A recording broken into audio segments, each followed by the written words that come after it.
গতকাল সারাদিন খোদ ঢাকা শহরে ভীষণ নৈরাজ্যকর পরিস্থিতি তৈরি হয়েছিল।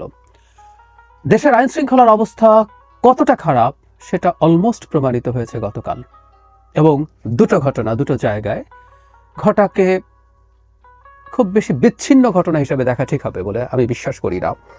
আমি কিছুদিন থেকেই বলার চেষ্টা করছি, লিখছি, প্রথম আলোতে একটা কলামেও লিখলাম, দেশের আইন শৃঙ্খলার পরিস্থিতির অবনতি পরিকল্পিতভাবে ঘটানো হবে একটা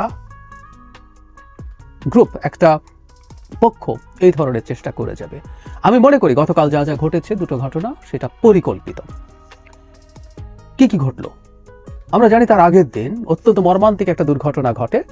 বিমান বাহিনীর একটা ফাইটার জেট ক্র্যাশ করে একটা স্কুলের ওপরে, যেখানে শেষ খবর পাওয়া পর্যন্ত মৃতের সংখ্যা আমি দেখেছি 31। যদি এই সংখ্যা নিয়েও খুবই চমৎকার গুজব আছে এবং সেটাকে কেন্দ্র করে বহু কিছু ঘটেছে, এটা নিয়ে আমি একটু আলাদা করে কথা বলতে চাই, আলাদা একটা ভিডিওতে কথা বলবো। কিন্তু সেই গুজবকে কেন্দ্র করে যেটা দাঁড়ালো, দুজন উপদেষ্টা ঘটনাস্থল দেখতে গিয়েছিলেন, আইন উপদেষ্টা এবং শিক্ষা উপদেষ্টার সাথে প্রধান উপদেষ্টা প্রেস সচিব ছিলেন। সেখানে ছাত্ররা তাদেরকে ঘিরে ফেলে, তারা অবরুদ্ধ হয়ে পড়েন একটা কক্ষে। দীর্ঘ সময় তারা বেরিয়ে আসার চেষ্টা করেছেন কয়েকবার, কিন্তু তারা বেরিয়ে আসতে পারেননি, তাদেরকে ফিরে যেতে হয়েছে স্টুডেন্টদের চাপের কাছে নতি স্বীকার করে। 9 ঘন্টা পর, দীর্ঘ 9 ঘন্টা পর তারা সেখান থেকে বেরিয়ে আসতে পারেন। অর্থাৎ তারা অবরুদ্ধ ছিলেন এই সময়টা, যে কোনো কিছু ঘটে যেতে পারত ওখানে, অথবা তারা যখন বাইরে আসছেন তখনও ঘটে যেতে পারত। উই আর লাকি যে তেমন কিছু খারাপ কিছু ঘটেনি। আরেকটা ঘটনা হচ্ছে সচিবালয়ে তাণ্ডব চালিয়েছে এক গ্রুপ ছাত্র, এবং এরা অর্গানাইজ যেহেতু না, এদেরকে আমরা মব বলতে পারি। মব আবার নেমেছে, কয়েকশো বা হাজারের বেশি এরকম হতে পারে, বা আরেকটু বেশিও হতে পারে, আমি ভিডিও যেভাবে দেখলাম। তারা সচিবালয় ঘেরাও করতে গেছেন প্রাথমিকভাবে শিক্ষা সচিবের পদত্যাগের দাবিতে, পরে তার সাথে শিক্ষা উপদেষ্টাকেও যুক্ত করেছেন।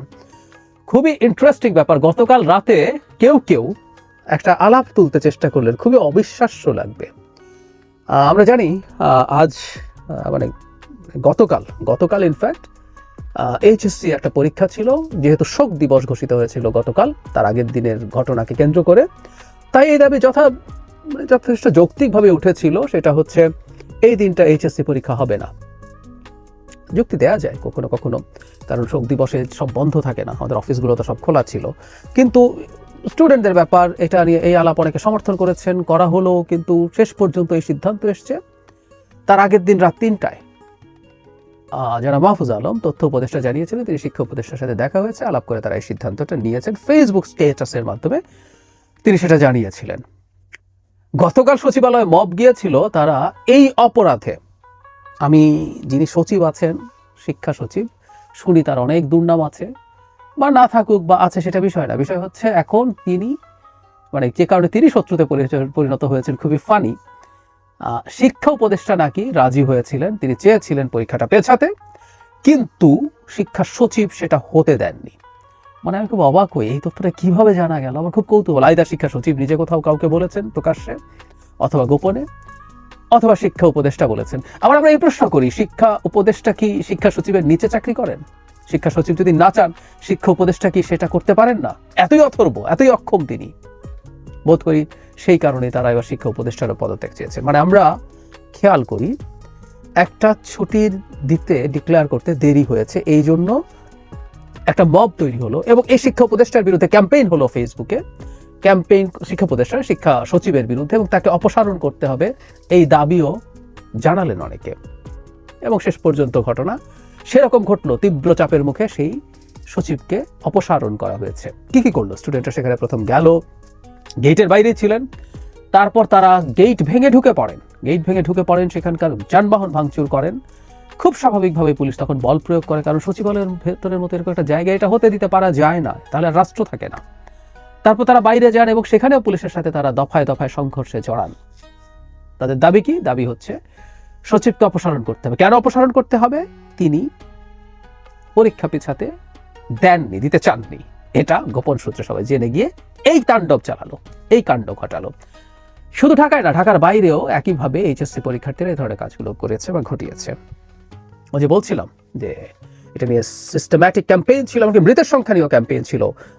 মাইলস্টোন কলেজ বা স্কুলের ওখানে উপদেষ্টাদের কপালে যা জুটেছে তার সাথে খুবই সিরিয়াসলি এটা জড়িত ছিল। এছাড়াও সেনাবাহিনী কিছু স্টুডেন্ট এবং টিচারকে সম্ভবত আঘাত করেছিলেন প্রথম দিন। তারা কি কারণ আমরা নিশ্চিত নই, কিন্তু সেটাও একটা তাদেরকে ক্ষুব্ধ করে তোলার কারণ। কিন্তু মূল কারণ হচ্ছে লাশের সংখ্যা নাকি সরকার লুকাচ্ছে। সিস্টেম্যাটিক ভাবে গুজব ছড়িয়ে এই পরিস্থিতি তৈরি করা হলো। আমি বলছিলাম যে এই ঘটনা ঘটবে, আরও ঘটবে, আমি এটা আবারও বলি, প্রায়ই বলছি, আবারও ঘটবে, ঘটানো হবে পরিকল্পিতভাবে।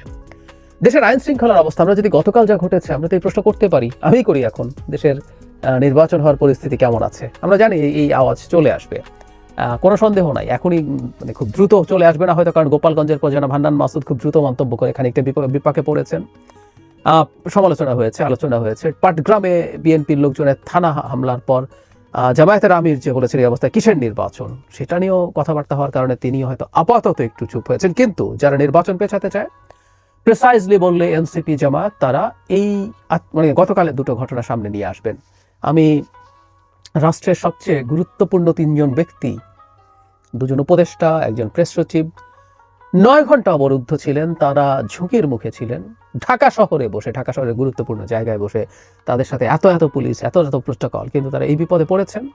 দ্বিতীয়টা, সচিবালয়ের মতো জায়গায় ঢুকে এই রকম মব, এই তাণ্ডব চালাতে পারে, তাহলে আসলে দেশের সিকিউরিটি কোন জায়গায়? প্রশ্ন তো করাই যেতে পারে, খুব ভালোভাবেই করা যেতে পারে। এই সচিবালয়ের গেট ভেঙে ভেতরে ঢুকে গেল, এইটুকুর আগেই পুলিশের অ্যাকশনে যাওয়া উচিত ছিল, জরুরি ছিল, কিন্তু যায়নি। বাস্তবতা হলো সচিবালয়ের গেট ভেঙে ফেলা যায়, তার ভেতরে যাওয়া যায়, গাড়ি ভাঙচুর করা যায়। এটা প্রতিষ্ঠিত করা হলো। নির্বাচনের জন্য যথেষ্ট নিরাপত্তা নেই, অভ্যন্তরীণ নিরাপত্তা বা আইন শৃঙ্খলার অবস্থা ভালো না, এটা দিয়েই নির্বাচন পেছানোর পায়তারা চলবে, পায়তারা হবে দীর্ঘদিন থেকে। বলছি কথাটা, যেখানেই ঘটুক না কেন, যে কোনো ঘটনা, সেটার সাথে রিলেট করার চেষ্টা করা হয়, তাহলে স্বাভাবিকভাবে যেটা হবে, যে ঘটনাগুলো স্পন্টেনিয়াসলি ঘটে সেগুলোকে তো ইউজ করা হবেই, আর যেগুলো ঘটে না সে মানে নতুন করে ঘটানোর চেষ্টা হবে। জনাব নাহিদ ইসলামের মার্চের কথা আমি মানে রিপিটেডলি বলছি, আপনাদের অনেকের বোরিং লাগতে পারে, তারপরে আমি বলে যাই। তিনি রয়টার্স এএফপিকে বলেছেন যে এই বছরের মধ্যে নির্বাচন হওয়া কোনোভাবেই সম্ভব না, কারণ মানে নির্বাচনের আইন শৃঙ্খলার পরিস্থিতি মোটেও ভালো না। সুতরাং আমরা ঠিক সেদিকে এগিয়ে যাচ্ছি, সেই রকম একটা পরিকল্পনা আসছে। আমরা অচিরেই গতকাল যা ঘটানো হলো, ঘটেনি আসলে, হলো ঘটানো হয়েছে, গতকাল যা ঘটানো হয়েছে সেগুলো আদতে শেষ পরিকল্পনার অংশ। আমি এখনো মনে করি শেষ পর্যন্ত ফেব্রুয়ারিতে নির্বাচন হবে, কিন্তু আমি যখনই ফেব্রুয়ারিতে নির্বাচন হবে বলে বলছি, তার সাথে সবসময় যোগ করার চেষ্টা করেছি সংকট তৈরির একটা কন্টিনিউয়াস প্রচেষ্টা থাকবে। আমরা সেটারই একটা ম্যানিফেস্টেশন দেখেছি গতকাল, এবং আমাদের সত্যিকার অর্থে জনগণকে সতর্ক করে তুলতে হবে এই ধরনের গুজব, এই ধরনের মিথ্যাচারের মাধ্যমে, এই ধরনের অ্যানার্কি তৈরি করার বিরুদ্ধে।